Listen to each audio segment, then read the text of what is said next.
nggak dikasih yang seperti kita minta kan bisa jadi suatu yang perlindungan. Belum tentu yang kita pengen itu yang terbaik. Belum tentu itu bagus buat kita, bisa jadi berbahaya kan gitu. Oh lu kasih semua yang dia minta, dia jadi manja. Lu ngerusak dia malah. Lu bukan sayang sama dia. Tapi kalau jadi suami sama jadi ayah, siapa yang bisa ganti? Nah sama, waktu kita selalu nggak punya. Makanya mesti dibuat.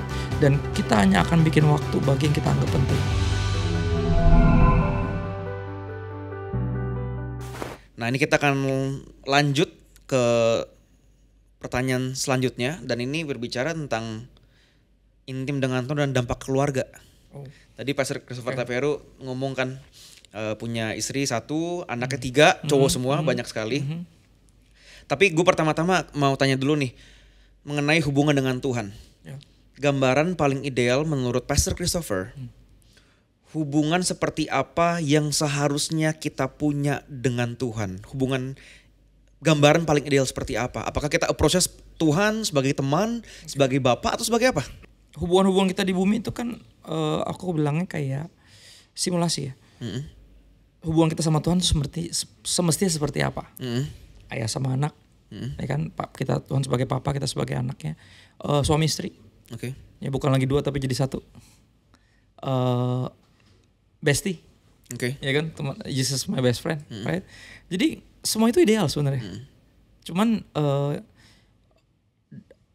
apakah itu semuanya ada gitu loh? Maksudnya kita sebagai manusia aja kan punya beragam hubungan. Saya sebagai anak dari orang tua saya sebagai suami dari istri saya sebagai sahabat buat sahabat-sahabat saya. Sama, Tuhan juga gitu.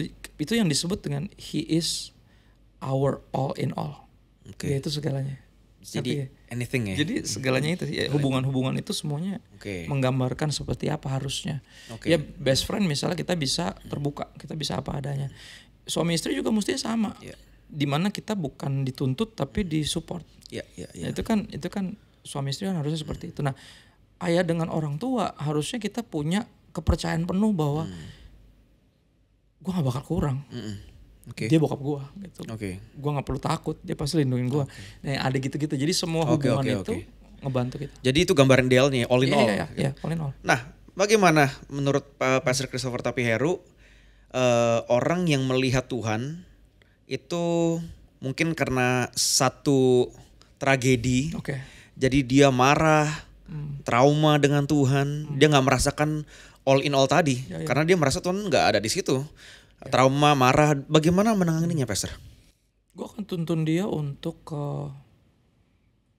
baca Alkitab sih pasti. Karena Alkitab kan dipenuhi orang-orang yang beragam, yang semuanya nggak sempurna, dengan luka masing-masing. Dengan life structure masing-masing. Kita lihat bagaimana Tuhan berinteraksi dengan mereka. Dan gue akan tuntun dia baca berapa kisah, berapa tokoh gitu ya. Dan kita akan pasti menemukan yang mirip gue gitu banget ya. gitu. Yang mirip banget ya. Nah, kita akan melihat hubungan dia sama Tuhan dan ngebantu. Buat melihat Tuhan at least dari kisah itu dulu. Tapi akan berkembang nanti. Ya akhirnya menyadari bahwa Tuhan ini nggak seperti yang gue kira gitu loh. Ya misalnya kita berdoa minta sesuatu nggak Tuhan kasih, kita kan nggak perlu serta-merta bilang Tuhan jahat itu. Nggak kayak anak kecil yang papanya dia minta sesuatu sama papanya nggak dikasih, tapi dia pikir papanya jahat, kan belum tentu. Nggak dikasih yang seperti kita minta kan bisa jadi suatu yang perlindungan. Belum tentu yang kita pengen itu yang terbaik. Belum tentu itu bagus buat kita, bisa jadi berbahaya kan gitu. Nah tapi kan itu mesti dibantu untuk ngelihat tadi hubungan-hubungan yang tadi. Nah, makanya gue akan walk through dia, temenin dia baca Alkitab. Gue pengen lihat, gue denger dulu kisah hidupnya seperti apa. Dan gue akan coba. Misalnya contoh yang paling ada bahasa Ibraninya suwe. Yang paling suwe misalnya Ayub misalnya. Sorry bro, suwe itu apa ya? Suwe itu sial. Oke. Sorry. Bahasa Betawi. Gua lahir di Finlandia, bro. Gitu. Jadi gua gak ngerti kata-kata Ibrani ini, cuy. Jadi misalnya anggap dia paling benar-benar paling hidupnya itu paling menderita lah. Iya, menderita sih. Gua akan bawa dia baca Ayub. 10 anak mati dalam 1 hari. Di saat yang sama ladang terbakar berhektar-hektar. Di saat yang sama peternakan jebol pintunya, semua ternaknya lari. Tinggal istrinya. Yang suruh dia nyembah Tuhan terus mati aja. Lu bayangin? Gak ada yang lebih suwe dari Ayub tuh. Betul. Nah gue akan bawa dia baca Ayub. Dan gue akan lihat bagaimana, gue akan coba dia lihat lu bagaimana dia berinteraksi sama Tuhan. Dan bagaimana ternyata Tuhan malah gak berhutang penjelasan sama Ayub. Dan itu ngeselin. Tapi itu cara Tuhan untuk justru meyakinkan Ayub bahwa gue bukan cuma ada kata Tuhan, tapi gue bareng-bareng lo. gitu loh. Oke. Jadi gue akan coba lihat dia kisah hidupnya seperti apa dan akan coba cari di tokoh di Alkitab. Oke, ngerti. Dan bawa dia suruh baca dulu deh. Nanti lu dapat apa? Maksudnya kita ngobrol lagi. Gitu. Kalau pastor sendiri pernah punya pengalaman nggak hubungan dengan Tuhan, tapi at the same time punya problem dalam satu titik mungkin dalam hidup sama pastor. hubungan dengan Tuhan yang akhirnya efek yang lain juga. Oh iyalah. Misalnya contoh kita udah nggak punya waktu buat ngobrol sama Tuhan misalnya. Gini, ketika kita berdoa itu kan kita kan jalin komunikasi ya. When I pray, I talk to him. When I read the Bible, he talk to me. Dan ketika gue nggak punya waktu baca kitab dan berdoa itu, gue akan jadi pribadi yang lebih sederhana, itu grumpy. Gue akan lebih menuntut, marah dan apa, karena gue lupa ini bukan tentang gue. Karena when we pray, ketika kita punya hubungan sama Tuhan yang benar, baca kitab terus berdoa, kita tuh diingetin. Ini tuh bukan tentang lu gitu lah. Tapi kalau gue lupa, karena kan daging kita kan egois ya. Jadi ketika gue nggak diingetin tuh, gue nggak mengingatkan diri gue bahwa ini bukan tentang gue. Gue kan mulai apa ya, bahasa Yunaninya tuh ngereok tuh. Mulai ngerusuh gitu, ngerti gak maksudnya? Dan akhirnya tuh gampang, istri gue pasti tahu, pasti belum ini ya, maksudnya udah lama gak ini kamu ya, pasti istri juga sibuk ya. Dia kan nggak gitu, maksudnya kita tuh pasti ngereok kalau udah mulai nggak beres sama Tuhan. Kita akan mulai jadi makhluk yang berbeda. Ya gue tuh berdoa, gue percaya Tuhan tuh udah tahu, dan dia nggak perlu diingetin, dia nggak pernah lupa. Jadi when I pray, gue nggak ngingetin Tuhan, dia nggak pernah lupa. Gue ingetin diri gue bukan Tuhan. Artinya segala sesuatu gak harus berjalan seperti yang gue mau. Karena gue bukan Tuhan. Yang kedua, gue punya Tuhan. Artinya kan gue gak harus ngandelin diri gue sendiri. Gue bisa seek for help. Dan itu yang bikin gue jadi manusia yang lebih manusiawi. Buat sekeliling gue. Ketika gue bikin salah, gue tahu gue gak mungkin si maha benar. Gue manusia biasa. Gue bisa minta maaf dengan lebih mudah sama istri gue. Dibanding kayak, ya sorry deh, habis kamu sih. Gak gitu, ngerti maksudnya. Minta maaf tapi gak minta maaf. Minta maaf tapi nyalain orang. Itu kan. Gue perlu belajar nih. Gue perlu belajar. Semua kita harus terus belajar lah. Terus belajar ya. Hubungan dengan Tuhan pasti efek kalau yang lain. Efek khususnya specifically keluarga. Khususnya keluarga kan. Apalagi pelayanan pertama kita kan bukan di gereja ya pastor ya. Pelayanan pertama kita pasti ke istri, ke anak, ke keluarga gitu ya. Berbicara tentang membangun keluarga ilahi sekarang. Apa pelajaran terbesar yang Pastor Christopher dapatkan dari orang tua tentang relasi dan nilai-nilai hidup? Yang gue sadari adalah anak itu sebagai anak juga ya. Anak itu peniru ulung sih. Peniru ulung. Jadi kita nggak terlalu dengerin apa yang mereka bilang, tapi kita nggak ngedip ngelihat tinggal laku mereka dan kita niru itu sebenarnya. Dan itu pun berlaku juga pas gue punya anak, gue akan ngeliat gila, nyata teladan gue lebih berbicara lebih kencang dibanding apa yang gue omongin. Kadang kita shut down, kupingnya lagi pakai earphone kalau zaman sekarang kan, nggak dengerin apa yang gue bilang. Tapi apa yang gue lakuin tuh ditiru persis. Jadi yang gue dapat dari orang tua adalah mereka itu menyadari hal itu dan mereka cenderung, khususnya papa ya, dia cenderung nggak terlalu banyak ngomong karena dia tahu nggak efektif kalau dia ngomong. Dia banyak pakai action. Gak banyak ngomong. Padahal dia dosen ya. Tapi dia gak pernah nguliahin kita. I know. Pak surprisingly dia gak pernah nguliahin kita. Oh ya? Dia selalu kasih teladan. Gimana coba contohnya? Misalnya contoh dia pengen gue jadi anak yang penuh hormat misalnya. Sederhana. Jadi kalau lagi parkir, dia perlakukan tukang parkir apalagi yang lebih tua ya. Kayak ketemu gembala dari gereja mana gitu. Ngerti gak? Alami. Unik buat gue. Keren emang juga. Harus gitu banget tuh tukang parkir gitu loh. Tapi karena gue ngeliat dia, gue belajar untuk menghormati older ones apapun profesinya. Karena contoh itu. Jadi dia gak segan ngobrol, misal nungguin kita belanja. Dia tuh malas kalau masuk tempat belanja karena udah ntar aja kalau udah tinggal bayar kan gitu. Dia lebih seneng ngobrol, tukang parkir dan segala macam. Buat gue dia ngobrol sama siapa aja. Dan tuh ngajarin gue untuk bener-bener jadi orang yang seperti dia. Sama siapa aja tuh bisa ngobrol. Karena manusia kan, sama manusia. Dan itu contoh yang paling gampang sih, cara hormat. Bagaimana dia menghormati bahkan gue. Ya ketika ayat di Alkitab yang pernah aku tanyain sama dia tuh adalah gini loh. Apa artinya? Untuk seorang ayah jangan melukai hati anak-anak. Kolose. Right? Gue nanya maksudnya gimana Pak? Karena gini loh, kalau anak minta sesuatu gak gue kasih, dia nangis. Kan gue gak boleh melukainya. Betul. Apakah gue harus kasih semua yang dia minta? Jawab, dia bilang enggak. Kalau lu kasih semua yang dia minta, dia jadi manja. Lu ngerusak dia malah. Lu bukan sayang sama dia. Terus mesti gimana? Ya, lu tanya dulu kenapa dia mau itu. Terus kasih pengertian. Belum tentu ini yang terbaik buat kamu. Tapi lu dengerin dulu. Oke. Jadi dia bilang apa arti gak melukai anak tuh artinya gini loh. Kita tuh memanusiakan dia sedini mungkin. Ngerti ya? Menghargai pendapatnya. Ya, dengerin dia dari punya. Kecil. Jadi dari kecil banget, sekecil mungkin. Jadi buat gue itu unik sih. Dan itu yang dia praktekin ke gue. Oke. Jadi ketika dia marah dia pasti jelasin. Oke. Ada satu momen ya gue inget, dia lagi marah dan dia mau jelasin, gue kesel, gue bilang udah diam gue bilang, gue udah tahu gue salah, udah gak usah dijelas-jelasin, lu tuh bokap gue marah-marah aja gitu loh, karena gue udah empat denger penjelasan, karena gue tahu gue yang salah, ngerti? Dan dia tetap ngejelasin, nggak kamu denger lu kak, denger lu, dan dia tetap ngejelasin, dan di situ tanpa gue sadar, baru gue sadarnya pas udah dewasa, udah punya anak, baru gue menyadari dia tuh lagi memanusiakan gue sebenarnya. Dia nggak pernah mukul gue tanpa alasan. Dia nggak pernah hukum gue tanpa alasan. Kan kadang, sorry ya, orang tuh kan suka gitu ya. Kesalnya di tempat kerja sama siapa? Yang digebok anak ya di rumahnya kena. Kayak kenapa nggak dijelasin? Dia tuh selalu jelasin. Apapun itu bentuknya. Dan itu buat gue nggak menyadari hal itu. Karena gue kesel kan dengerin. Udah gue salah. Nggak dengerin lo. Tetap dia jelasin. Dia selalu punya waktu untuk ngejelasin. Tapi memutuskan untuk nggak nguliahin gue, ngerti kan? Dan itu yang gue syukuri sih. Wah bagus sih, banyak loh yang dipelajari dari almarhum ya. Iya banyak banget. Ya memanusiakan manusia tadi, dan dia juga Pastor Christopher juga mengikuti gaya hidupnya tentang respect salah satunya tadi kan.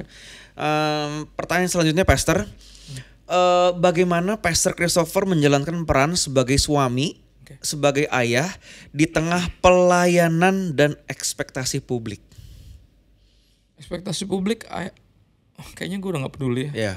Itu satu. Itu yang gue pelajari. I learned it the hard way through social media. Oh, you learned it the hard way? Yeah. The hard way? Iya. Gimana tuh maksudnya? Karena semua nuntut kan di sosial media.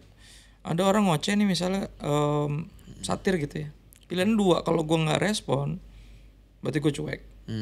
Kalau gue respon, pasti agak ribut. Pendeta gak boleh ribut. Nih kan? Gitu ya. Kalau gue gak jawab, dikirain gak bisa. Kalau gue jawab, emang itu yang dicari, makin panjang nanti. Gitu. Jadi gue udah pernah di fase itu dan capek. Nah gue pikir udah bodo amat lah. Maksudnya kalau lu mau gini, gue akan selalu bilang DM yuk gitu. Kita ngobrolnya di belakang. Gue dengan senang hati, I have time. Kayak bokap gue, dia selalu punya waktu untuk ngejelasin. Tapi dia gak punya waktu untuk ribut. Ngerti kan? Karena ribut itu gak ada faedahnya menurut dia. Jadi dia selalu apapun itu di tengah jalan lagi kok kenapa dia selalu pilih untuk udah gak mau ribut. Kalau mau kita mau ngobrol di pinggir, kita parkir dulu, nggak di tengah jalan teriak-teriak. Dan itu buat gue teladan yang baik. Dan gimana cara jadi tadi ya Pastor? Gue harus belajar mengingatkan diri gue bahwa keluarga itu pelayanan pertama. First ministry. Karena gue belajar juga dari kesalahan. Ya gue tegur istri gue dalam momen yang gini. Gue itu dulu setahun 3 kali opnam. Februari, karena asam lambung. Februari, Juni, sama Desember. Tahun lalu? Selalu, hampir tiap tahun. Oh, hampir setiap tahun? Iya. Jadi itu sampai tahun tahun gue lupa tahun berapa. Gue lagi terkapar di rumah sakit Desember, mesti keluar duit, balikin baliho yang udah naik, gue nggak bisa ke sono, right? Setengah tiket mesti balikin karena gue nggak bisa berangkat. For the first time gue ngalamin itu. Dan akhirnya istri gue bilang gini tuh, kamu kecapean kan?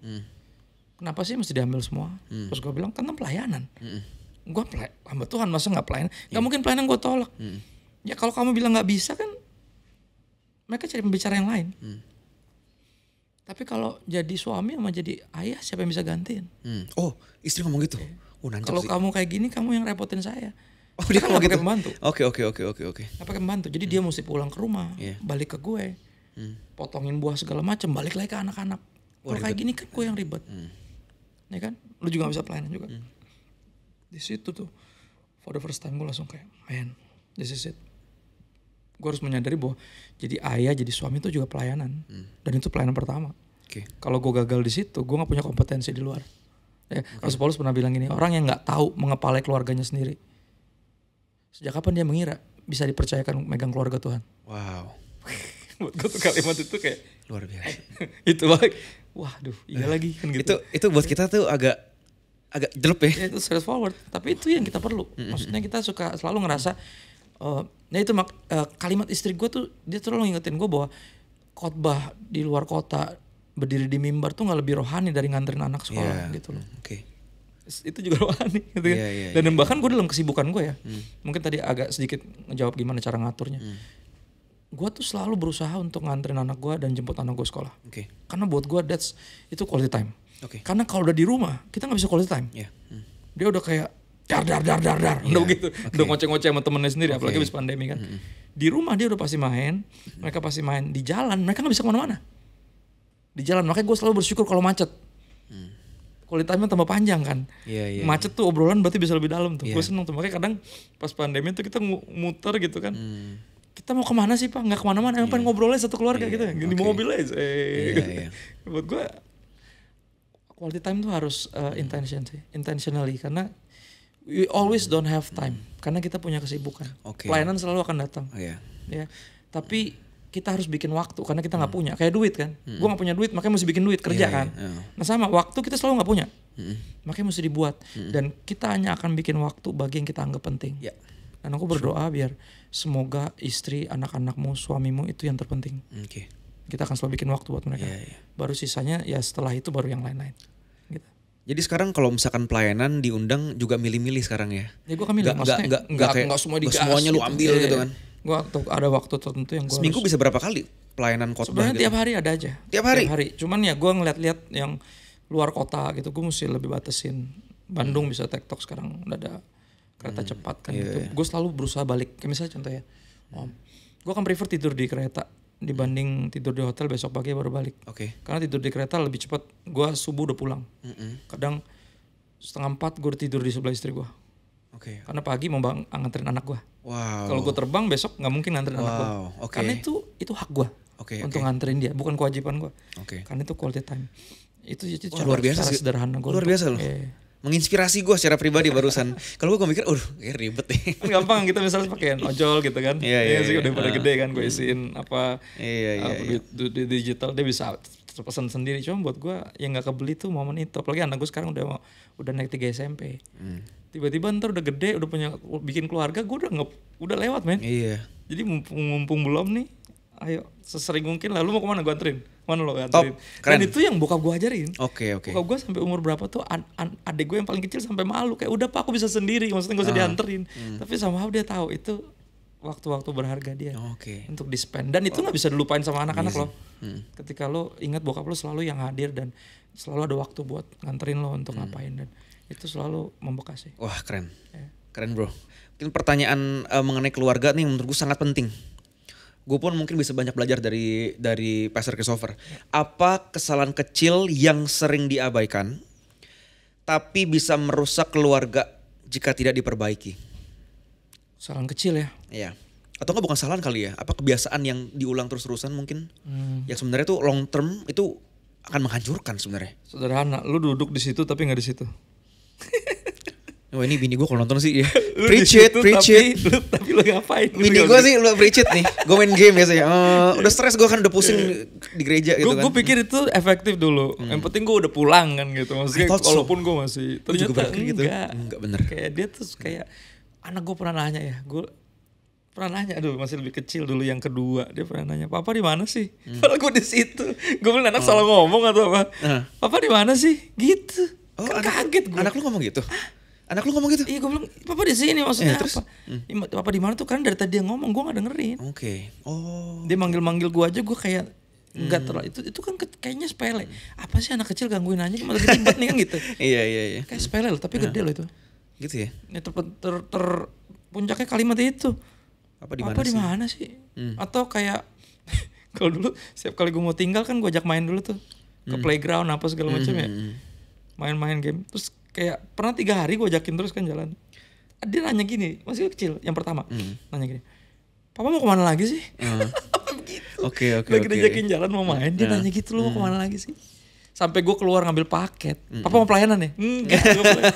Gue udah tahu di situ, men. Oke. Gue ngaco tuh kalau sampai kayak gitu. Iya benar sih. Sampai dia pikir selalu mau ditinggal, gue selalu mau pelayanan. Berarti dia udah bukan prioritas gue. Sampai segitunya dia. Sampai segitu insecure anak-anak itu di umur segitu, ngerti nggak lo? Gile, dosa banget gue. Berarti itu ya hal kecil yang kalau dibiasakan itu bisa hancurin, kayak di situ tapi nggak di situ. Oke. Tapi ini lu kayak gara-gara gitu. Oke, karena gue kayak lu. Gue perlu belajar ini. Tapi I'm learning. I'm learning. Dia kan nanti akan ada komitmen. Anak kecil gak bisa komitmen. Itu mesti hati-hati. Jangan dia ntar melakukan lo kayak gitu karena dipikir dia punya duit, punya uang, punya kuasa kan gitu. Bahaya, men. Itu yang kita mesti lihat. Red flag-nya kita lihat. Red flag jangan merem. Orang yang gak serius sama Tuhan gak akan pernah bisa serius sama apapun dan siapapun, termasuk sama lo. Dia mungkin gak setia. Gue setia, gue ngasih